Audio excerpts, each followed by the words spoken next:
Welcome to Moonbase 2.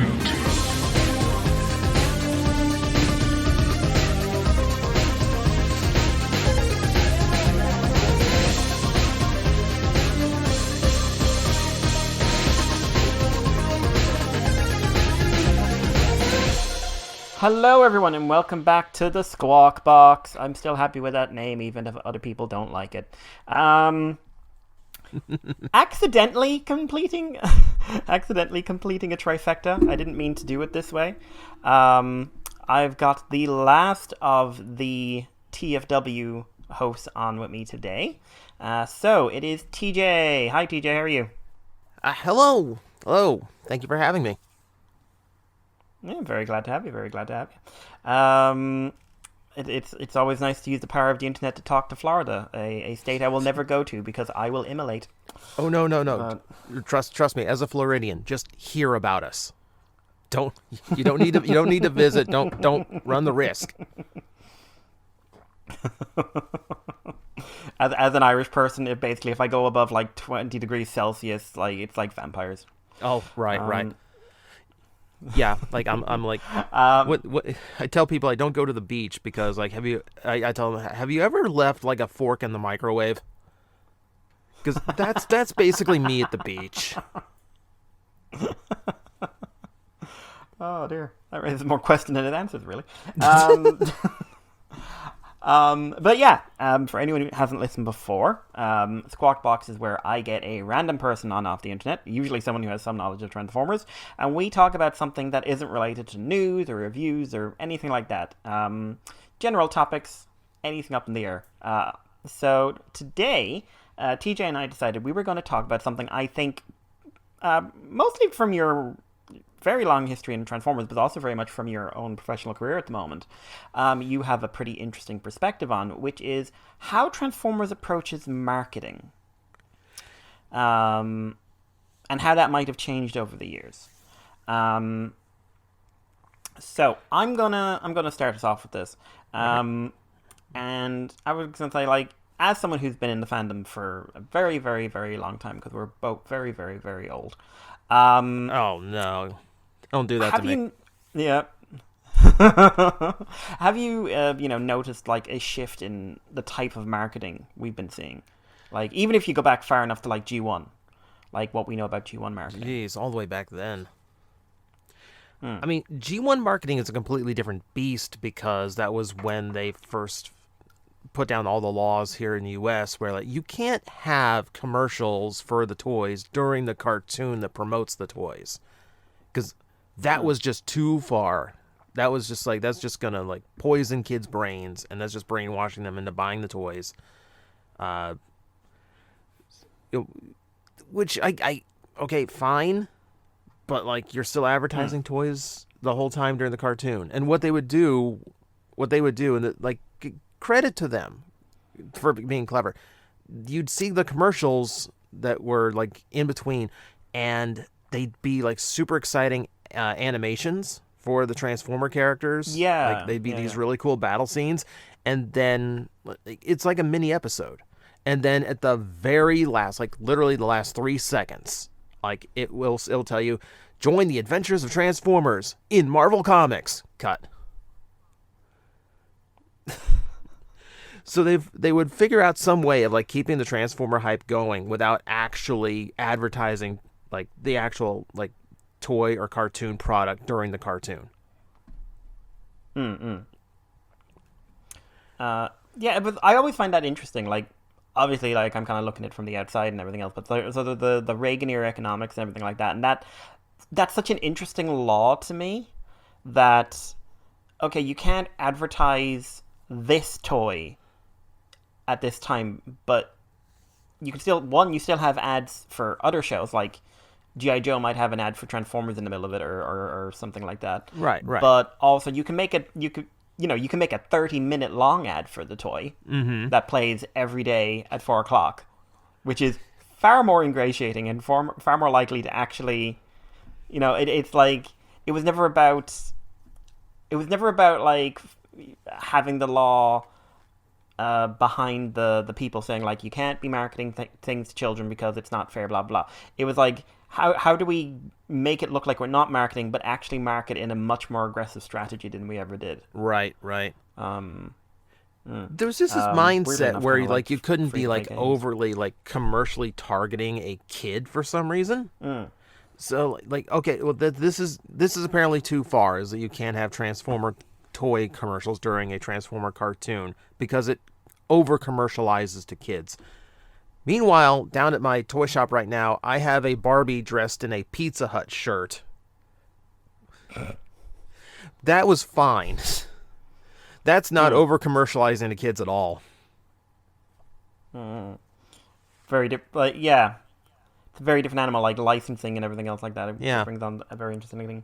But as someone who grew up in America in the 80s and the 90s and stuff like that, how in general, when it comes to specifically the toy marketing side, not the secret marketing, but the actual direct toy marketing, how aggressive was that? Because anytime I've ever seen American TV live, I've really been struck by the amount of ad breaks you have. Oh yeah.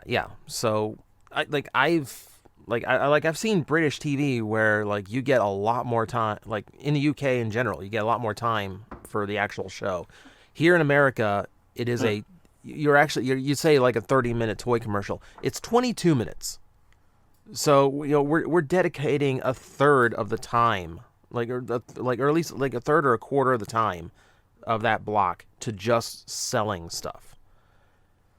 And that doesn't even include the things like there's channels that'll just pop things up in the middle of a show, like little banners at the bottom or a little thing in the corner or product placement in the show. Like in America, you're just constantly inundated with, hey, come buy this thing.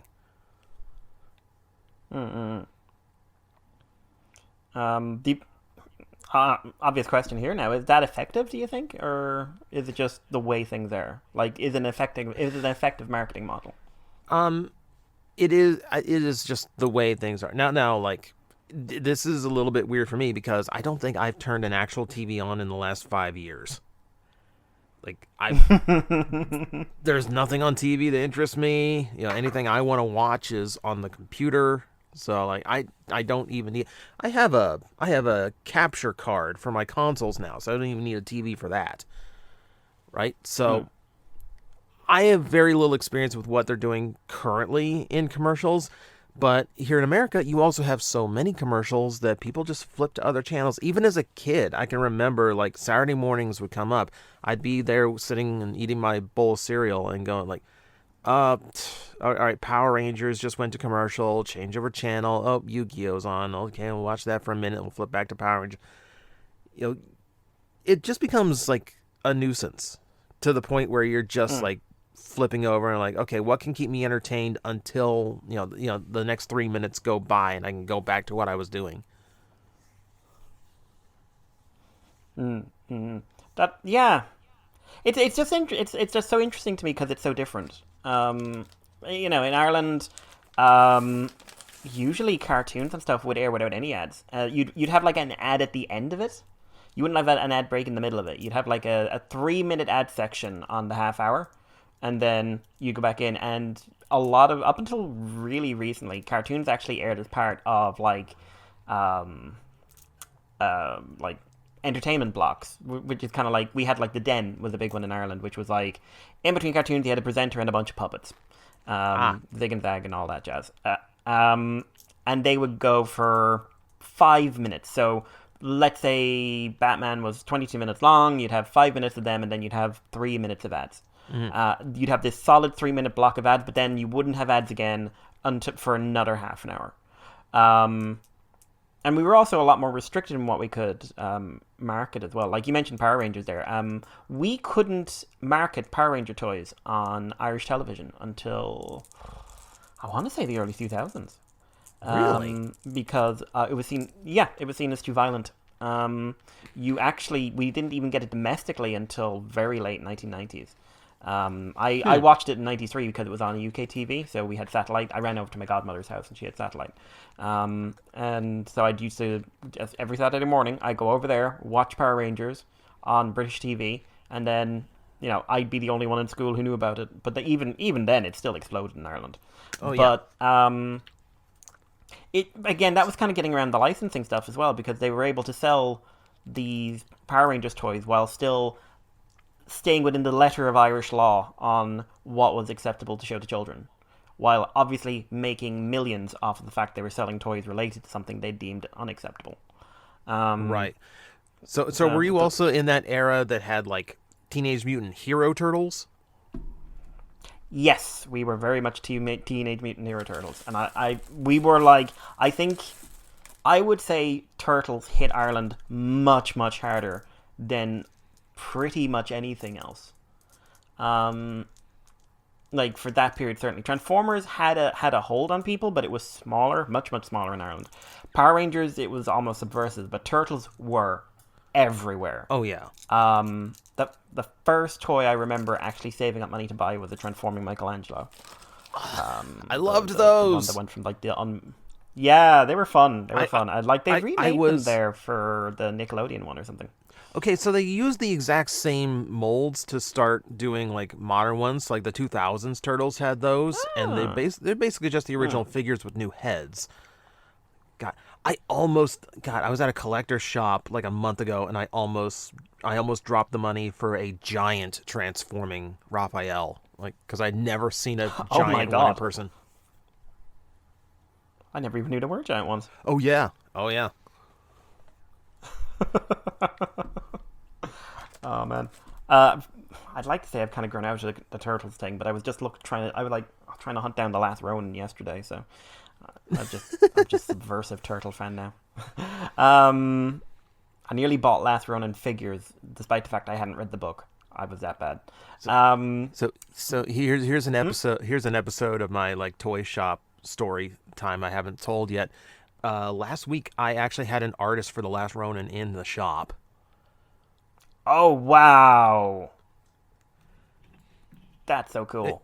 Yeah, it's just one of the cover artists, but it was actually really cool to talk about and hear about what he could and could not get away with on the cover. He was specifically warned, do not lewd April O'Neil in big highlighted line. Which made it all that much better when he bought a vintage April from me at the shop. I like it. But yeah, so anyway, let's keep on topic. But we have a topic? Right. Oh yeah, in theory I have a topic, but bringing it back to Transformers. So we've kind of established, like, for me, Transformers were not really something I grew up in the marketing place. It was on a few channels. Beast Wars was on a satellite TV. You had to a satellite channel. You had to like stand on your roof and point the aerial to the west until the wind changed, kind of thing. Yeah. But it was never like Transformers didn't get marketing in Ireland until it would have been properly until Armada, and then there was just this huge push because Armada was such a success. And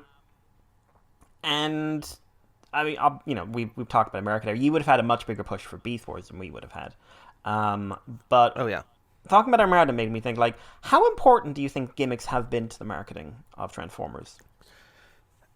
I mean, it gets really important, especially like the further you get into the video game era. Like I have this discussion a lot down at the toy shop where these days toys have to struggle to keep kids' attention, because especially here in America, we're in this like ADHD generation where we need this constant stimulus. We need this. We need to always be having something to play with, something to watch, something to do. And it's really hard for toys these days to compete with video games for that particular need. So I really do think that, like, as much as I decry them, I will admit, like, the gimmicks have really helped, like, especially in the mid-2000s, to kind of make Transformers interesting as toys. Just because it's always neat when your toy can do some trick that another toy cannot. Like when I got Optimus Prime from Armada, and then the base could transform itself. That was mind blowing at the time. I wasn't concerned about, oh well, he doesn't have posability and it doesn't look like the show. No, it's just doing this really interesting thing. Like, I think a lot of Armada toys were like that because everyone had this special gimmick to them where, like, even if it was kind of like it's just another car, it's going to do something completely different than the last car. If Hotshot has this big Axel Zuka, Blur's got his flight mode, or I was trying to think of what Wheeljack does. I can't even remember offhand. Wheeljack. What does Wheeljack do? Wheeljack is... Yeah, the attack mode with the gull wing doors. Yeah, but that was more like you put the weapons on there. You didn't really... I don't remember what he did. Thought he had a launcher there. I don't remember. Wheeljack's been ruined for me by Gridman. I can't think about Wheeljack for 2 seconds without starting to think about Gridman. But I stay of my Akane and my Shattered Glass Optimus stare at me from the shelf over next to me. Yeah. But yeah, no, like, gimmicks are really interesting to me in marketing terms because they are very much appealing to the it does something crowd. Mm-hmm. It has, whether that's children or collectors who are like really into collecting that kind of stuff, because there are collectors who are like really into gimmick lines.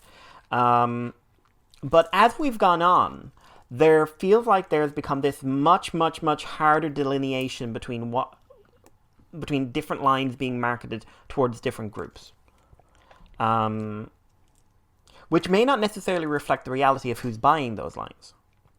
And I really wanted your opinion on that, because one thing we know is right now, people say we don't have them, but we do. We still have gimmick lines for every Transformers series. We have the Warrior class, we have those armor-up figures from Cyberverse, we've even got like you could even say the bot shots and stuff like that. They're all gimmick lines. Yeah.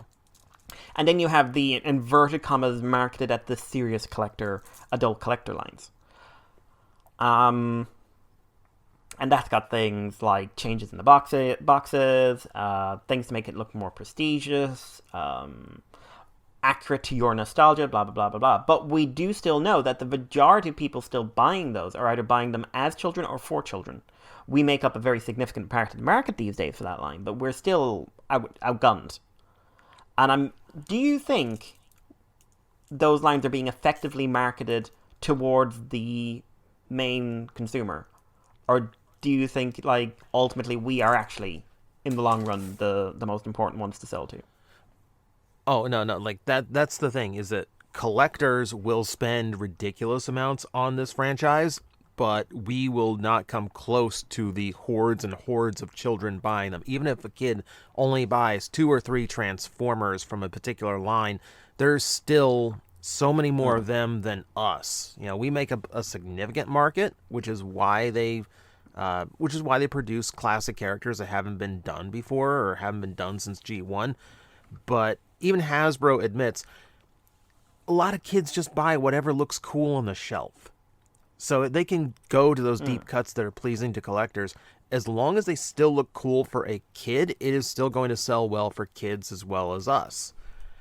So they're kind of splitting the difference right now when it comes to the Generations line, because they know all they really have to do is make it look neat. Now, like when you talk about like the gimmick lines, like I got a harsh reality for you. Every line is a gimmick line. It's just a matter of what you consider the gimmick, even if it is just as basic as, hey, typically an action figure doesn't turn into a truck, but this one does.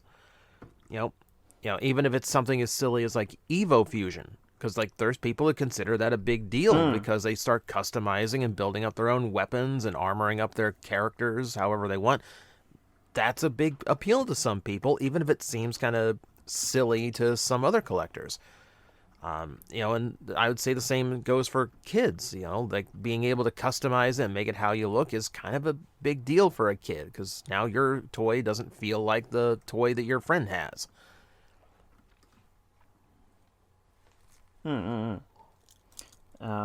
So the gimmick is now that we're pretending there's no gimmick in a way, that it's because I do no. Like that's in the go on. That's our copium, is that there is no gimmick. Like we make believe that there's no gimmick so we can feel better about the toys we're buying. I mean, I would say the main gimmick right now is nostalgia. Oh, For generations anyway. Well, I mean, that's a gimmick across the entirety of toy marketing these days.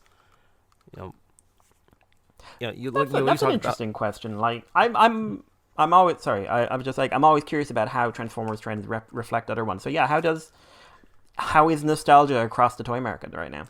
So, I mean, you look at things like NECA, and what NECA's doing with Ninja Turtles, and right now they're literally doing Ninja Turtle product for the original cartoon, which they're just about to release their 100th in that line. They've done movie accurate ones. They've done what else? They're doing comic book ones now too. So like if you grew up with the Archie comics, now there are actual action figures that look exactly like those designs. And that's pretty much marketing across the board right now, whether that's, Funko Pops going back to like a whole bunch of retro things that no one's done in years, or like the reaction figures made to look like and feel like the old Star Wars toys. Even back to just normal retail Ninja Turtles. I feel like we're talking. I'm sorry, we're talking Ninja Turtles more than Transformers. I don't know why it keeps going that way. It's just an easy example.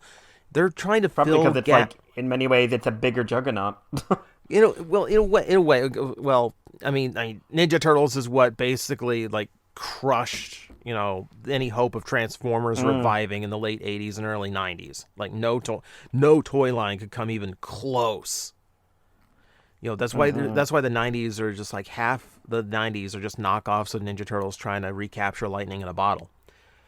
But like even in Ninja Turtles right now, like there's a lot of retro product on the shelf just being released from Playmates. Like they're doing a lot of reissues of old Turtle toys. It just seeming like random ones, because all they're doing is stalling for time until the new movie comes out. And of course, the new movie is using a bunch of old characters, and they're bringing back a lot of the standards. So I think we as like Transformer fans, like who have been in this a long time, like, well, we're tired. Like there's a big movement in G1 fans right now online of like, we're tired of G1 doing everything G1. Give us something different. Give us something new. But they keep selling. Like that nostalgia appeal is very strong. Like across the board, across toys in general. As we I don't know, like it's always appealing to kind of go back and recapture the thing you had as a kid, or to kind of relive that excitement again. So like, and the toy market is tapping that a lot, partially because they're losing so much market to kids right now because of the internet, because of video games. They need some other way of getting toys sold, and hey, that's where us adult collectors come in. So we're essentially, the more we become a target audience, the smaller their general revenue is becoming, would you say? Well, we're never going to be the target audience. Like we are a side product. But it is something that, like I said before, it is something that they can target both at the same time. As long as the toy looks neat, kids are going to be interested in it. And if it just happens to be an old toy from the 80s or the 90s, then, there's going to be some adult going, oh, I want to play with that again. That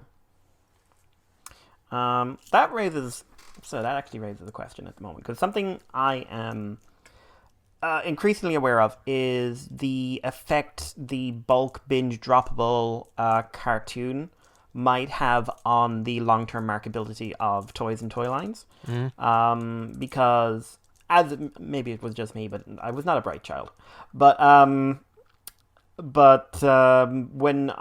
when I was watching something, what really got me like interested in buying toys was like, okay, it's of my show, but my show is always out. It's coming out every week, and it's reminding me about the show. It would go on for a year, or go on for half a year, or something like that. And that would keep me always kind of looking. It would always be at the forefront of my mind and stuff like that. I spent ages trying to find gargoyle stuff when I was small, just because I was constantly being reminded that gargoyles was a thing. Yep. But something I'm very curious about now, and I'd be curious to see, again, like, you're in the retail business nowadays, you might see trends. But with binging, what I'm really curious about is, do you still have that long-term survivability of the particular line, in terms of it will be at the forefront of a child's mind for months, and they will always be looking for toys of it, because you have the Netflix model, which is the 24 episode season split into 8 chunks over a year or a year and a half, which is a terrible model in my opinion. But and your child sits down. They sit down on their Paramount Plus. They turn on Earth Spark. They've watched 10 episodes. There's going to be another 10 episodes in 4 months, and maybe there'll be another 6 episodes 10 months or 8 months or however long. I think some people are saying it's not until September.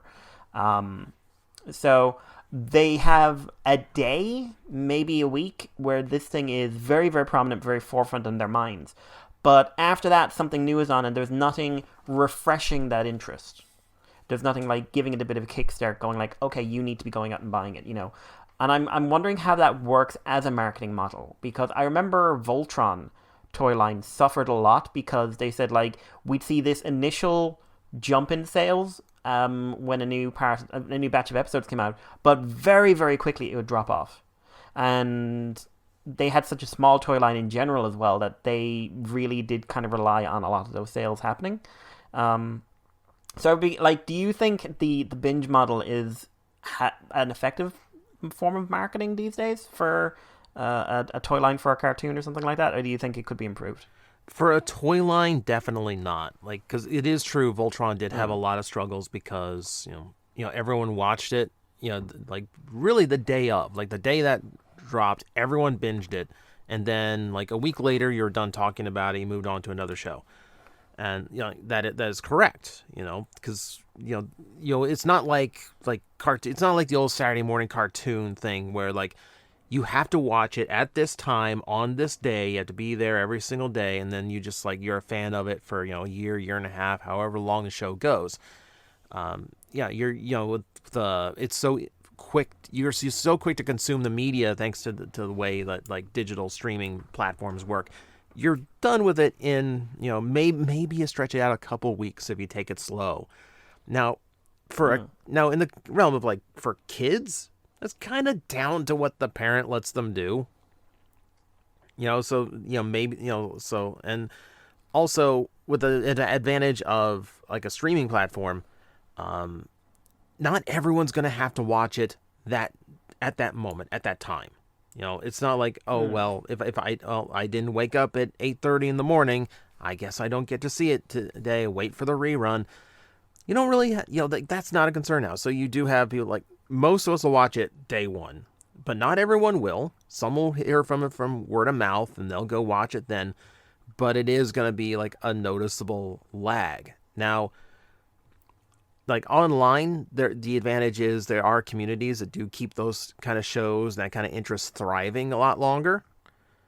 So you do have some advantage to that, but no, you're right. Like as far as like getting toys sold, it really does hamper it when it's not constantly in a kid's mind, especially because again, these days kids get distracted so easily and they get bored so easily. You always need that constant thing in front of them. So if that thing is done in a week, what else are you gonna do? So why do you think? Again, I always think about it from the toy line perspective, because the shows exist to sell something. Yeah, like they're not, and they don't exist to sell Paramount. They don't exist to sell Nickelodeon. They exist to sell something for Hasbro. Why do you think they're using that binge model? Why do you think that is clearly doing something right? Because it's being repeated over and over and over, and by basically every streaming service. So they have adjusted it. So, like, we talk about Voltron. Voltron dumped full seasons all at once. Then you wait, 4 or 5 months, and then they'll drop another full season on you. Okay, they've pulled back on that a lot. I do see more shows that release weekly, and I have seen more that done in small batches. We talk about Earth Spark, where, we've had 10 episodes so far, and then another 8 or so dropped, and I'm expecting another 8 to drop later on, and finish on. That's your first season. So, I mean, they do it because it raises so much more buzz when people are talking about all of this online. When social media is just inundated with, like, did you see this? Did you see that? Talking about this and that episode. I mean, it gets everyone super excited and really anticipating the next batch of episodes. But in a way that just like a weekly show doesn't. Like I see this with like I see it with like the Picard show, like where yes, there's an episode every week and people talk about it every week, but really they only get really excited when there's big moments happening, and that's where you get your burst of interest going on. So if the episode's filler or a dud or if something doesn't land, then you don't have nearly as many people talking about it. Whereas if you're dropping 10 episodes at once, there's always going to be this explosion of attention toward it. I feel like it is done specifically for that, just like that burst of hype, and that flood on social media, and then they're okay with it, lulling down, just surviving off of word of mouth until the next batch, because it's splitting the difference between a weekly schedule and an all-at-once schedule. Well, in that case, I'd sort of ask how, this is slightly more far afield than Turtles, but when we look at Toku like Sentai or Kamen Rider, which, have stuck to the weekly model, do you think that those lines really are sticking to it because they've got like a yearly long stay effect, or do you think it's simply like perhaps in that market it's just more effective? I mean, I definitely think it's more effective there, but also when we're talking about something that is televised now, like we talk about Earthspark and how it's handling things, but it's it's on Nickelodeon, but it is largely a Paramount Plus thing. So so like they're expected to have a different model than say like Kamen Rider, which is doing things week to week. The difference with Kamen Rider is like with Earthspark, you have episodes that will focus on individual characters. This episode is Megatron centric. This episode is Twitch centric. And those are designed to make the characters interesting so the toys become appealing. Whereas with something like Kamen Rider, every other episode has something new to sell. Here's this new gimmick, here's this new belt, here's this new form, whatever it might be. Not every single week, but most weeks. And even if it's just like it's a filler episode, they're not trying to sell anything new, they're still using the gadget they introduced last week or 2 weeks ago, to try just trying to raise its attention even more.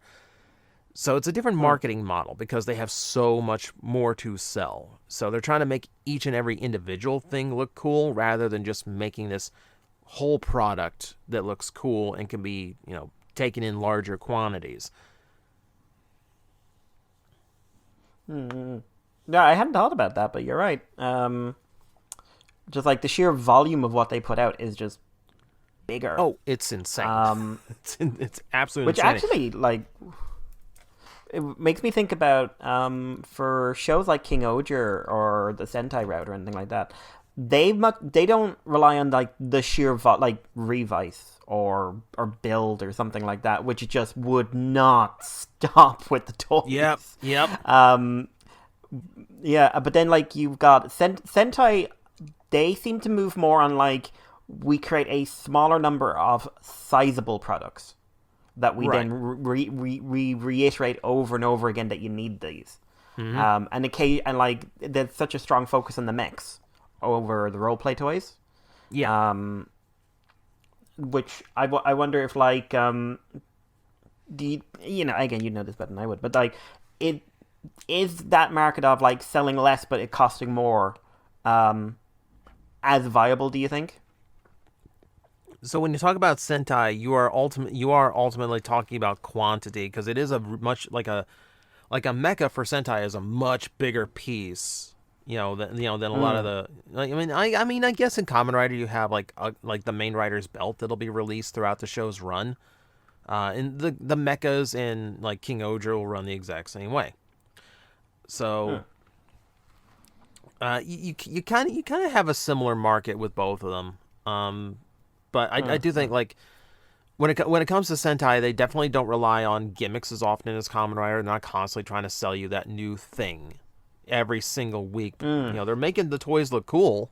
Don't get me wrong. They're they've got little additions to the mech that always add things, and there's a Sixth Ranger that's always there to sell his stuff halfway through the show.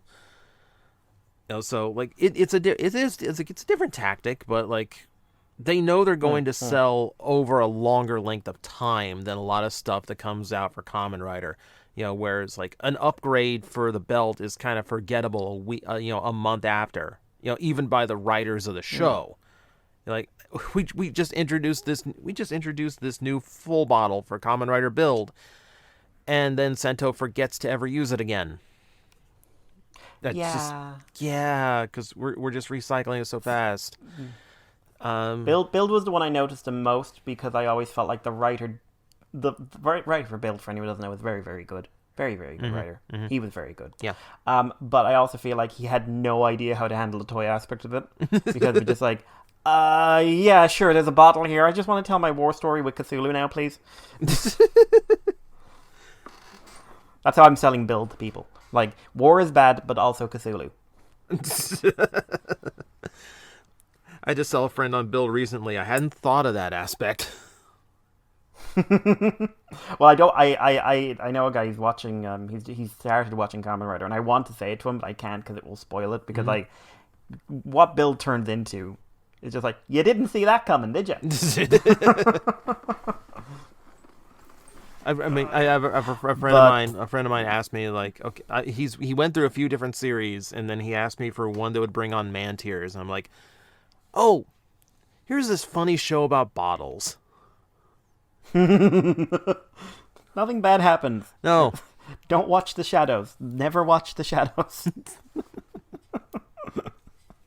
You won't see so many dead people. It's fine. Body count? What body count? Shut up. Yeah. Let's watch this funny man get excited because he's a fanboy.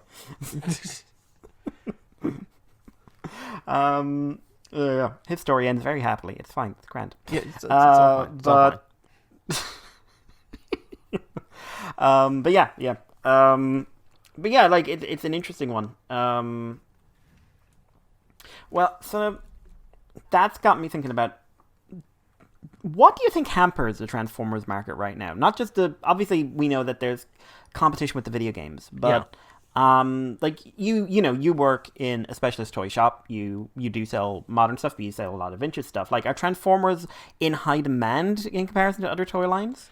And why do you think they are the way they are in terms of that? I think yes. Like, I do get asked for Transformers maybe a little bit more often than a lot of the stuff that we sell at the shop. We do keep a big loose selection of modern things, and I get a lot of people who come in asking for G1, or they'll ask for Beast Wars, which, it's rare that we have anything like that.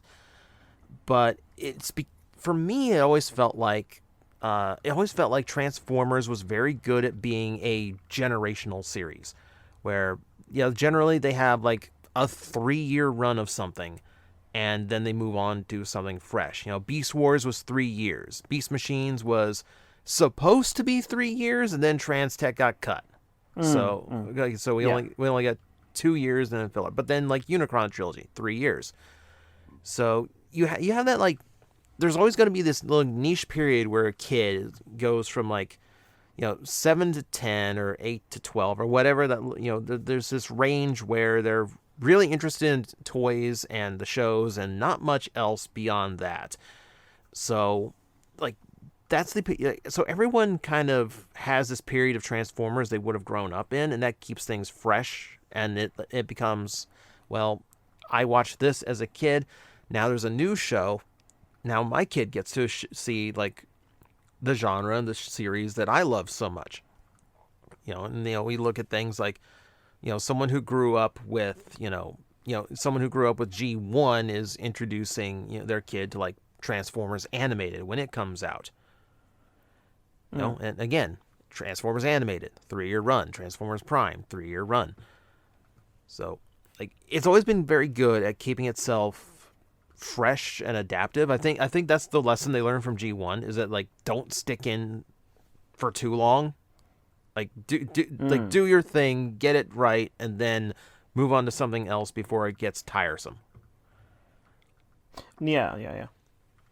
Do you think we've ever hit that point with Transformers that we G1's a bit of a difficult one? Yeah. Because it's such even then it was a weird series and toy line. It was never supposed to be as successful as it was, and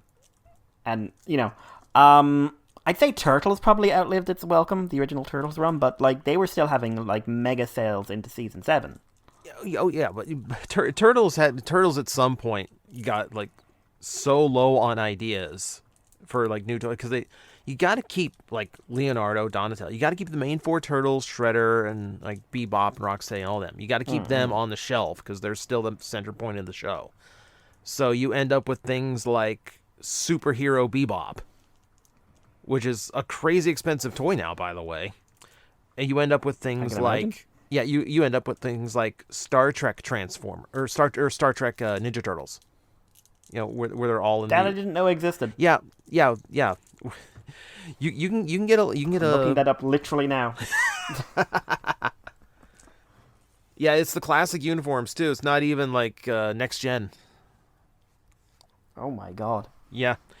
You had Ninja Turtles dressed up as like the Universal Studios monsters. Or, that I did know. I saw. Yeah, or you had you had. Oh my god. Oh no, they're doing the live long and prosper fingers because it works because they're turtles. Because that's all the fingers they have.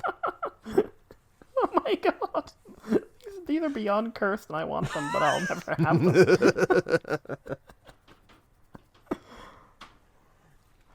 But like when something gets, yeah. but that's what happens when something gets long in the tooth. We saw that in G1. Okay, when they ran out of Japanese figures, they had to figure out what to do themselves to keep it interesting, and that's where you end up with all the weird gimmicks that kept it alive through the late '80s. But that also ends up in like Pretenders and Action Masters, and just throwing it at the wall and seeing if anything worked. And I think that was an odd point. Yes. You could buy a spaceman with 2 heads that had a robot hiding inside him. That's an odd point. But Ninja Turtles suffered it too. I think, and like I think even like Power Rangers avoided it for a long time because they had to stick to the Sentai formula. Because they had to stick to the new toys that were coming out, the new weapons that were being used on the show, new monsters. So there's like a constant refresh in Power Rangers. But again, when did they drop the old suits and move on to like finally like change up the powers and the look of the toy? 3 years, right? So there you have that length of attention span before you have to go, all right, chop it, move on.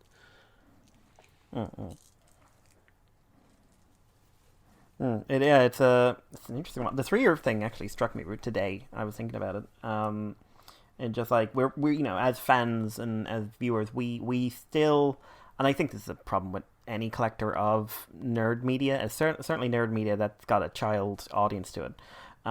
We struggle to separate our opinions of the piece of media or comic or TV or movie from the reality of what it is, which is a thing to sell toys or merchandise or whatever. Yeah. So we get frustrated by the 3-year thing because they're like, oh man, animated season 4 would have been amazing. Oh, we want more Cyberverse. Oh, we want more Earthspark. We want more Prime and everything else. But as you say, there is about a 3-year cycle on it. Like whether it's someone said to me today that like it's because like they don't want the hassle of doing continuity after 3 years because half the audience is moving on, or toy line sales are going down because they can't introduce new characters because there's a limited budget for TV now, especially limited budget for TV now that they're almost all CGI.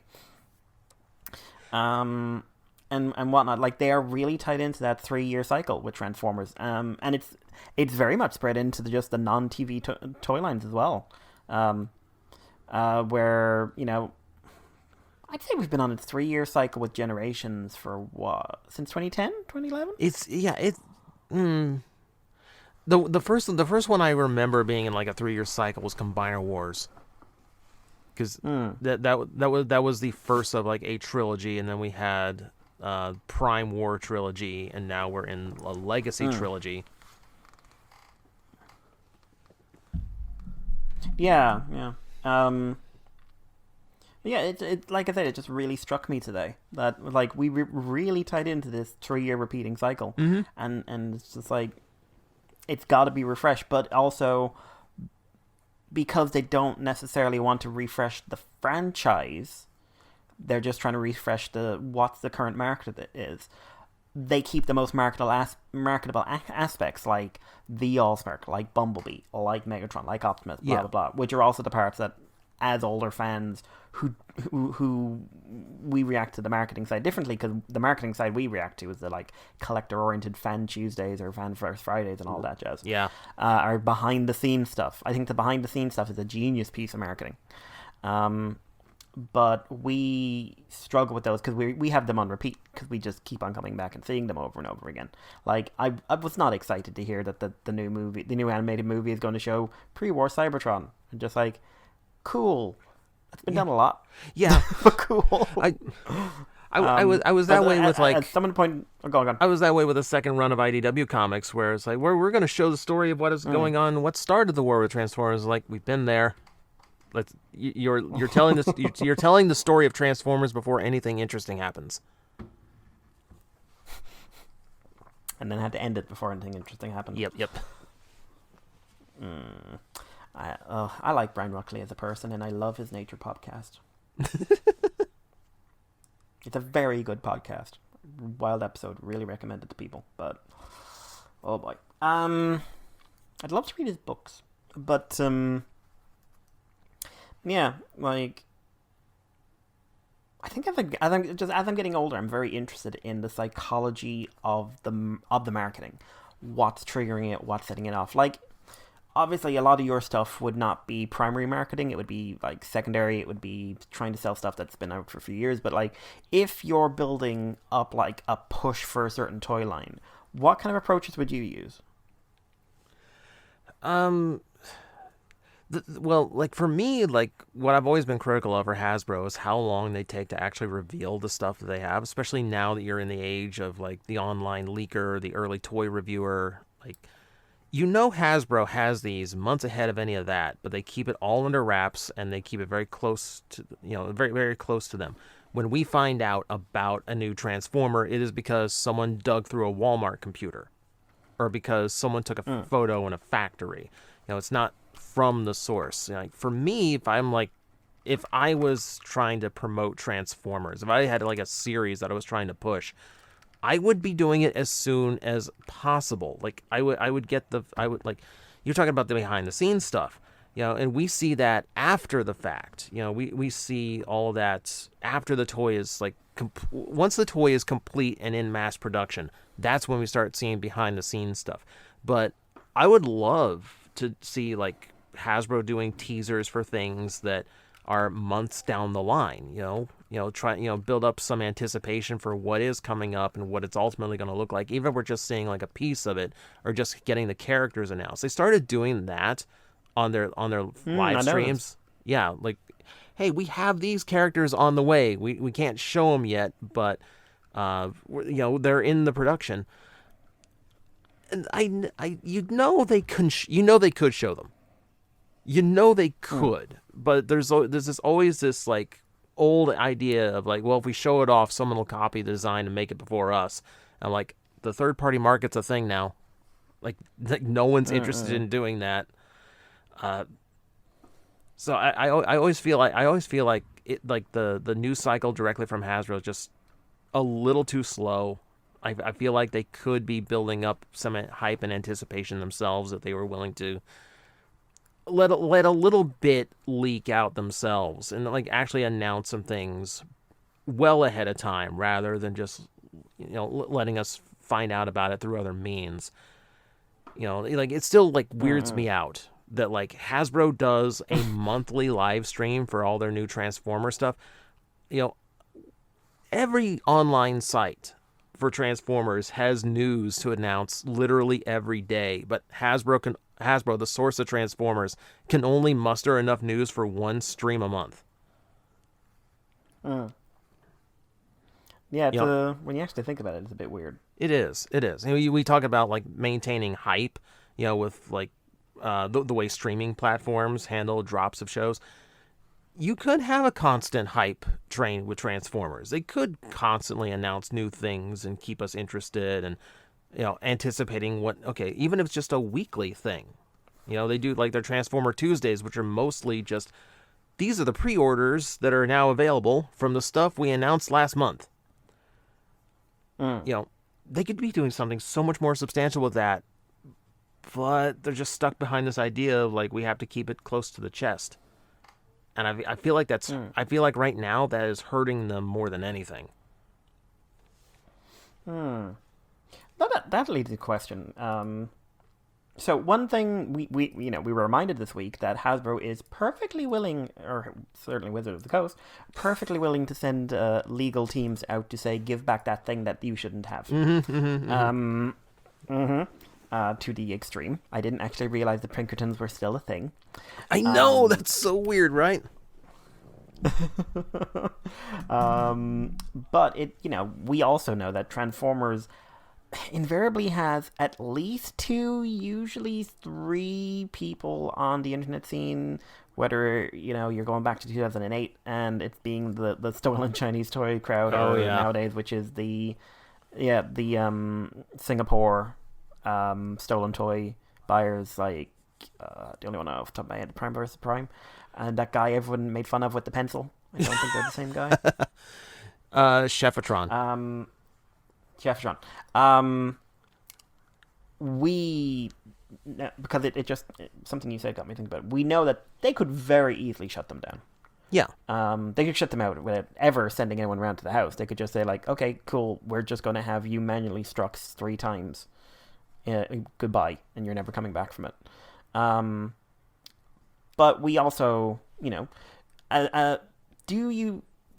some of this is just conspiracy theory thing, but it actually spins out of something from third party as well, which was there was certainly a period of time where Transformers lines would be suspiciously close to what was popular in third party about a year before they came out. Combiners were very popular. We suddenly get a combiner toy line. Headmasters very popular. Headmasters, and so on and so on. Do you think like these kind of people are being allowed to produce things, or news sites are being like the primary source of the daily news? Because ultimately, it is free marketing. Yeah, it's very easy free marketing. They don't have to do a weekly thing because I'm out there doing a podcast and TFW is out there with daily news updates. Like, essentially, they get all their marketing without ever spending a penny. Do you think I'm being like conspiracy nut here a bit, or what? Oh no! You're spot on here. You're absolutely spot on. I don't know if they could do anything about the early reviewers because I don't even know if they live in the U.S. Like I'm admittedly not as familiar with them. I don't look into their personal lives or locations, right? So if they don't live in a place where the Pinkertons operate, which for all I know they do operate there. I didn't know they operated here, but.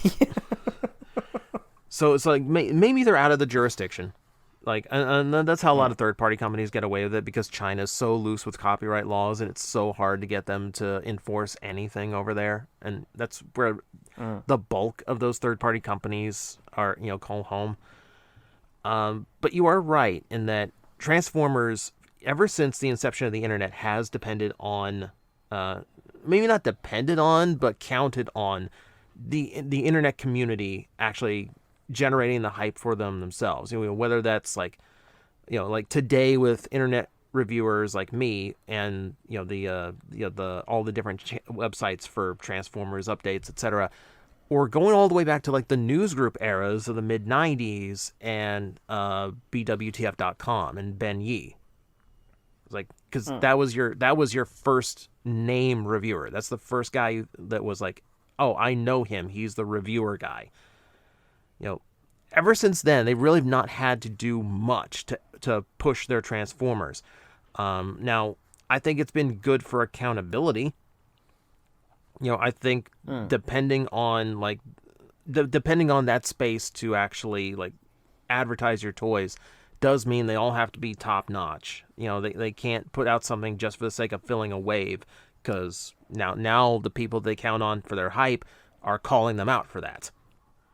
So like I think ultimately there's an advantage to it in that yes, like it's completely free for them. And for us, it actually does mean like we have a way of holding them accountable for the quality of the product that gets put out.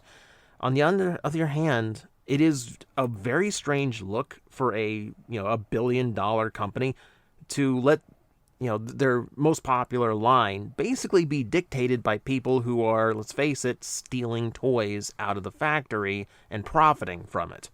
They're letting that determine the narrative of their entire brand. And if they get a bad copy out of the factory, if they get one that doesn't have all the accessories or something, we never know until it's actually launched. But the damage could already be done by then.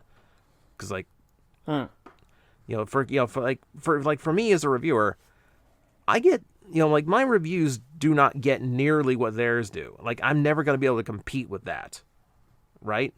And a lot of reviewers aren't going to be able to. I feel bad for people trying to get into it now, want to do it for fun, but no one pays attention to them because any toy they could get at Walmart or Target right now was reviewed, 4 months ago. It's harmful in a lot of ways. But it is weird. It is weird to just kind of let essentially, like two guys are dictating, the news flow of new Transformer toys, which is again really odd. I feel like we're at the point where like Hasbro should just have like their own reviewer on staff who just gets these toys when the first samples come from the factory and go like, here's how the toy works. Here's what's cool about it. Look forward to it. And, like 4 months from now. So it's actually, that's something I'm very surprised they don't have because Super 7 does that. Like Super 7's been doing that for their Transformers stuff like months in advance. Now, granted, they have the release schedule of a dead turtle, but they have been doing that. They've been like, okay, this is coming out in 4 months' time. Here's the latest prototype. Here's something like that. Like even with the crowdfunded stuff, the amount of actual audience engagement compared to what you'd get from other sources was tiny, absolutely tiny. Mm-hmm. And I don't know. Maybe it's because I think some of it actually goes down to Brian Goldner passing away and someone else coming in who had a very, very different marketing strategy and marketing head in them. Which D&D nearly bought it this very year because of that marketing strategy. Yeah. The year I get into D&D, but the year I'm writing a fecking book for D&D, and that happens. Of course. Hey, I mean, no. This again, we're talking about like now that the internet is a thing and they depend on it. Now we get to hold them accountable, so they had to backpedal a lot of that. But yeah, it was like, it was very strange to be kind of like not really, but kind of sort of like professionally involved in this, going like, oh shit, we have got to change everything. Oh no, we don't. Yeah. I had a friend that a friend that I already do 2 D&D games a week with talked me into a third that he wants to do on his live stream, and he was planning that out. Got a group together, started building his world. And then all the Wizards news dropped. Like, yeah, that was rough for so many. Cause I'm happy that turned out, the way it did. Thankfully that's done. For now. For anyway. now, well, I don't trust him. Oh no. No. Once they've done it once, they'll try it again. Oh yeah, like. I've thought some very people going like, yeah, we beat it. We've got this like enshrined in law now, and just like you have this very specific statement enshrined in law. Yeah, very specific statement. They can make another statement. But bringing this back to Transformers specifically, we have something coming out that I'm very interested in from a marketing perspective, even though I find it very gross. Which is the new game that's coming out. What's its name again? Revisited, or something like that? I can never remember it immediately when I try to think of it. but initially kind of advertised as maybe a standard console shooter. It became very clear very quickly it was going to be a free-to-play live service game. Like, I don't know if they're going to be charging for it up front, but it's was marketed on kind of like an Avengers-esque model. Now it's like the more latest stuff is like the kind of it sounds very Fortnite and Apex, and then they've actually referred to it as Fortnite and Apex.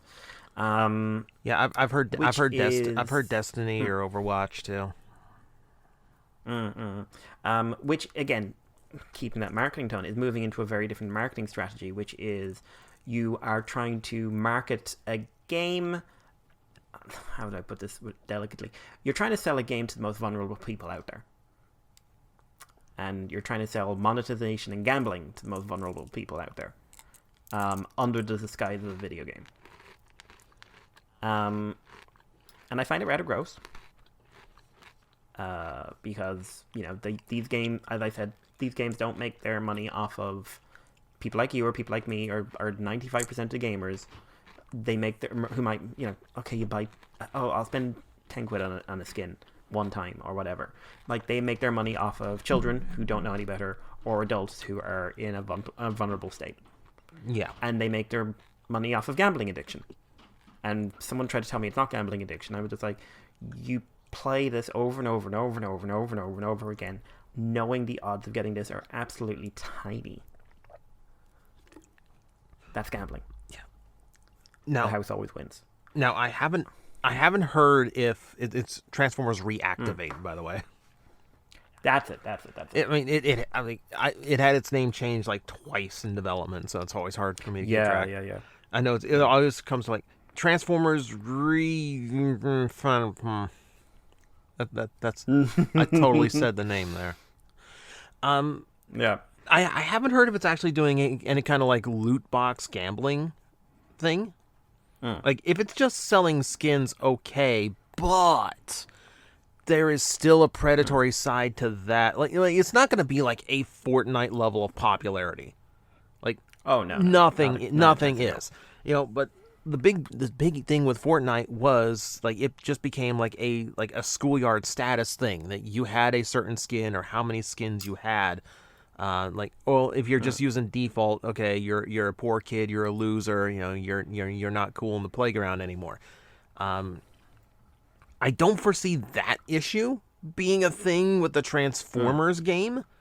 And to be fair, I don't know how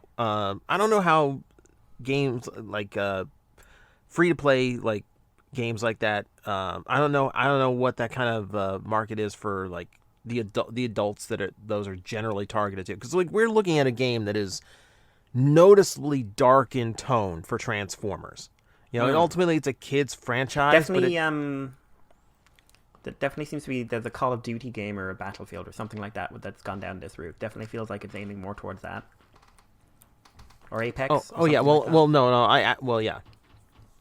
I absolutely do know that like there are like. There are games like that do the whole loot box thing, and you're spending hundreds of dollars on extra boxes just because you want your gun to be blue. So yes, like that's the thing. I don't know if Reactivate's going down that route. I hope not, because that's so frowned upon these days. But yeah, like I still there is still like a predatory thing. Like there's a preying on FOMO when it comes to a lot of those games, especially if you have a battle pass. It's a limited time thing.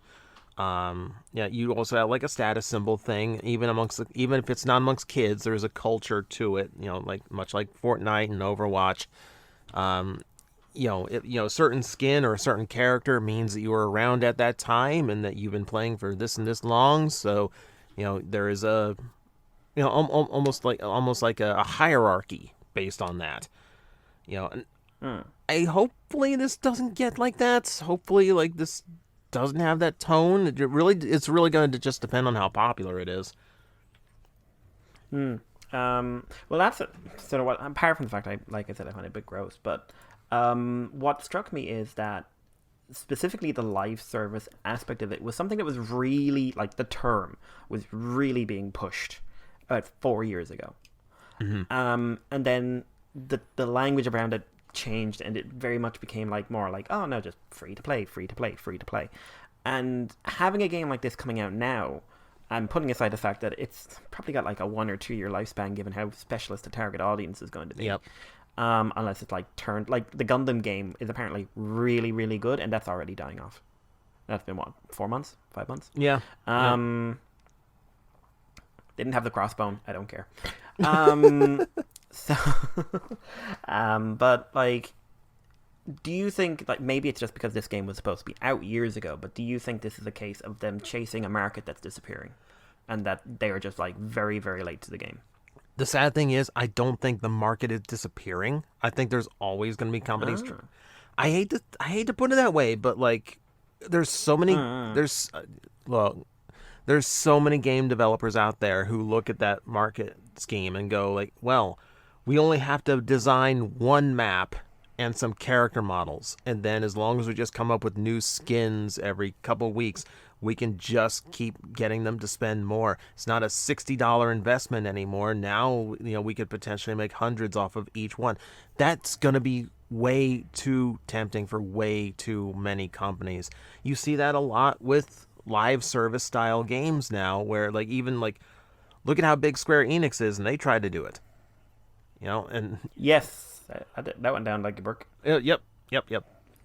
It's just too appealing of an option. Because there's a lot less work put into it in some degree, and just a lot more potential profit. The problem is, like, you've just got way too many of them that just expect you to like play these games as if they were your career, and you can't play them all. Like, if you play Fortnite, you're not playing Overwatch. If you're playing Overwatch, you're not playing Apex, etc.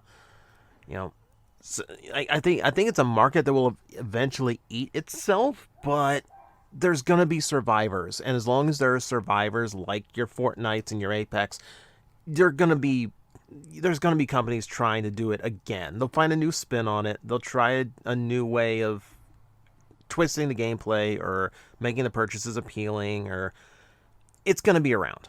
I hate to say it because it is a disgusting model, but it's going to be around. Yeah, no, it is. It's been proven to work, which means it's not going. Yeah, it's like AI. The way they're talking about AI at the moment, just like, if the technology exists, it will be used. It'll always be used. Like, if they can make an AI movie, they will. It may be a terrible movie, but they'll make it anyway. Yeah, because it'll cost them $300 to do total. Yeah, and like someone got very like. The Russo brothers, a couple of days ago, said what they said about the movies, and I was just like, the only reason they're saying it is because they'll make money off of it. Mm-hmm. Because, two directors saying like, oh, we'd love an AI-directed movie, and just like, so there's money to be made for directors off of this. Okay, so, but yeah, no, it's an interesting one. That, weirdly, the last thing I really want to touch on is that's like, the way nostalgia cycles work, it can lead to some very odd things. Something simple like the transformation of studio series going from nostalgia about the movies to the nostalgia about G1. And essentially like absorbing anything left over from the Generations line. But what do you think about this again, I think it's really good to frame it in this way because it's a marketing move. It's a marketing move to try and get hype towards product being sold. The gamer edition. What do you think that's a wise move from the business perspective? Like bringing in this like the video game line, which has to be very, very limited. It is an interesting decision because when you think about the reach that the live action movies had compared to the reach that the High Moon Studios games had, it's night and day. Like those games had their audience, but they were not seen as like runaway successes. They were not seen as like big AAA games. They were just, better Transformer games than we had had before, which at the time was not a high bar to clear. There's part of me that feels like they're just running out of movie designs to do. So if they're going to keep Studio Series active long enough to get the last of those movie designs out, they need something else. Okay, so what fits that umbrella? Okay, we did the 86 movie, and we're still doing the 86 movie toys. But what else counts as a studio? Oh, video game studios, right? All right. So what's our most prominent game? Because we do movie games, we do tie-in games. So at that point, like the War for Cybertron designs are about the only direction you can go with something like that, unless they tie like Reactivate to it, which, I could see them doing if they wanted to. I mean, I do think it's the right. I don't mind it as a call. I say this while holding the new Optimus Prime Gamer Edition in my hand. I hate you so much. I want him. I like them. It's good. It's really, really good. Oh. No, but I mean, I think it's a smart direction because it opens up the possibilities, because it's Studio Series now. Like, when you look, like, I did a video on just like what characters were left that Studio Series has not touched on, and it's things like Reed Man from Revenge of the Fallen. It's like, ancillary background characters that weren't even named in the movie. They really don't have anywhere else to go at this point. Unless you're going to bring back the twins, and they're never going to bring back the twins. There's that weird dump truck guy from Dark of the Moon who just sort of shows up and drives off into the distance. I mean, where's my Xbot bot, right? Like, where's No. Where is our vending machine bot? Dispensor? Yeah. Where is Dispensor? Studio Series Dispensor, Voyager class. Where is it? Yeah, please. Life size, please. I want it to be 1-to-1. Life size. Just like a mini fridge that turns into a robot. Yeah. Yeah. Functional mini fridge, Hasbro. No, but yeah, I feel like they need to expand out that line, like, and they did so with the 86, and that's fine. I will. That technically counts. But it does what it's supposed to do, which is it puts a completely different aesthetic of Transformer on the shelf alongside the Generation stuff. It's made for collectors. It looks not, like, I mean, there's parallels, but the aesthetic, especially in the vehicles, is nothing like what we're being offered from the other sect of Transformers product. So I think it fills a niche. I think it keeps Studio Series going long enough to get the last of the movie stuff out, or in this case, to get the Rise of the Beast stuff out. Like, I mean, it feels like a filler that, if it goes well, they could expand upon. That's where I feel like Gamer Edition is right now. But I do think it's a smart direction. I mean, do you think Studio Series has much life left in it after this?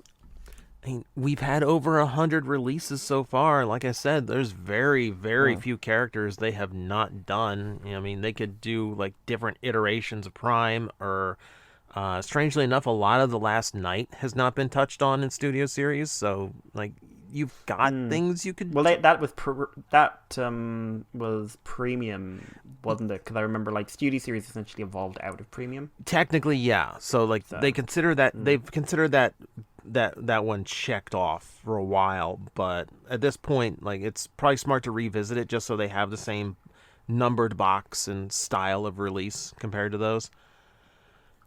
But yeah, like,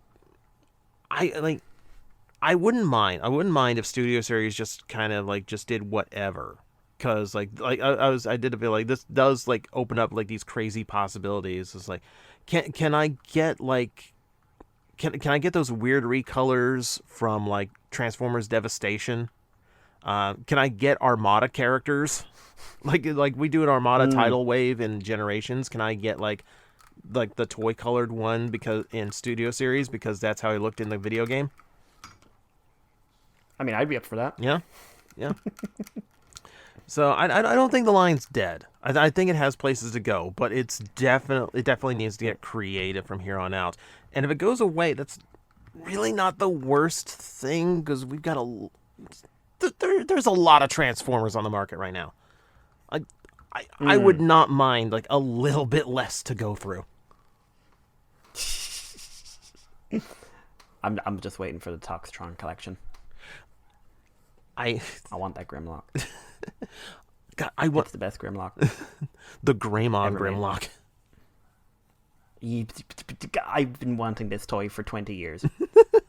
I missed out on the TFCon one because I had someone looking and they couldn't get it for me, and I was just like, well, 2 days later. Leak. Yeah. Because they accidentally revealed the wrong toy. I do like this weird Hasbro spirit of like, we're just gonna do whatever now. Like, we can get away with literally anything. I'm probably passing on the Toxitron line, but I do want the Mirage because the color scheme is so offensive. I always wanted the Jazz, and I don't think the Jazz looks amazing. It's just like orange. Yeah, but it's just it's such a weird idea. I love it. Like Yeah. an actual Toxitron you can buy out of a G2 mold. yeah. Just the idea, like, I mean, it does feel like the way I describe it, it feels like a very late BotCon idea. It's like, here's these sketches for canceled G2 toys that only appeared in one generation's book. Let's make an entire toy line out of it.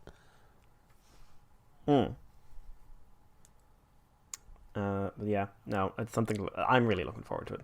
But yeah, I think like we've gone definitely well over an hour, so I think we will wrap it up there. Unless there's anything else you want to add that we didn't bring up. No, I think we covered everything pretty good. I'm not sure how much marketing we talked versus how much Ninja Turtles we talked, but I had a good time. We brought in marketing off Ninja Turtles. Yeah. Hey, what was going on with those Alien series? What the hell, man? I missed out on 2 seasons of Ninja Turtles. I came back and suddenly there was like aliens, and there was this weird guy who turned into a yellow mutant, and I was very confused. Imagine the kid who just like skipped on Turtles and came back during the last season, and the sky is red. Oh my god. Oh dear.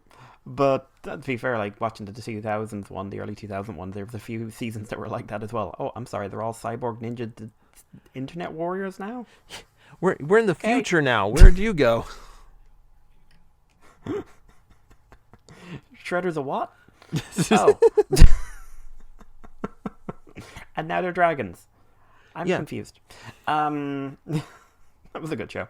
But yeah, so anyway, TJ, thank you so much for coming on to this. I really, really enjoyed this one. Yeah, thanks. Not a topic I get to talk about. Go on. Yeah, thanks for having me. Really, really glad to have you. Not a topic I get to talk about very often, so like just really, really cool. Is there anything you want to shill or anything you want to tell people to go to? I should hope people know me by now. I put myself out there. So yeah, if you're just tuning in, I am TJ Omega. I do I'm on YouTube at that name. I'm on Twitter at that name. I do daily content, which is somewhere in like coming up on 600 days in a row of daily videos. Yeah, you deserve an enormous amount of credit for that. I've been meaning to say. Acknowledgement. Thank you. I can stop now. But no, like it's a daily grind. I do all kinds of different variety content for Transformers. I try to keep it interesting for everyone watching, and I do more news posts than Hasbro does. So come watch. You do more news posts than TFW does. Although I've been enjoying the shift up lately. So, but yeah. So anyway, guys, if you want to leave us any feedback, the moonbase2@gmail.com. We're on Twitter as Moonbase2, and of course Patreon there. You get episodes like this a little bit early, and only $2 a month. Like, just helps cover a few bills. And if we ever get high enough, I'm just gonna like stare at Andy until he buys me that weird dinosaur toy I saw on Big Bad Toy Store. But yeah. So. We've got another one of these in the works with someone who's not TFW, because I've literally run out of TFW people, and I'm not talking to Chris again until I absolutely have to. Oh, so you too, we're huh? Gonna have another one of these. Yeah. It's the Canadian thing, you know. Yeah. There was no need for it.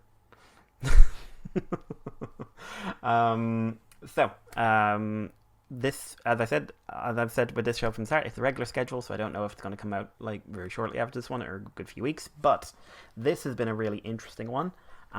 Really grateful to have had a chat about this, and yeah, TJ, you're always welcome back on. Oh, thank you. Yeah, I'd love to do this again. Yeah, we'll find something else to talk about for Teenage Mutant Ninja Turtles. Perfect. Perfect. Right, everyone, we're going to head away. Bye-bye. Night. You are now leaving Moonbase 2.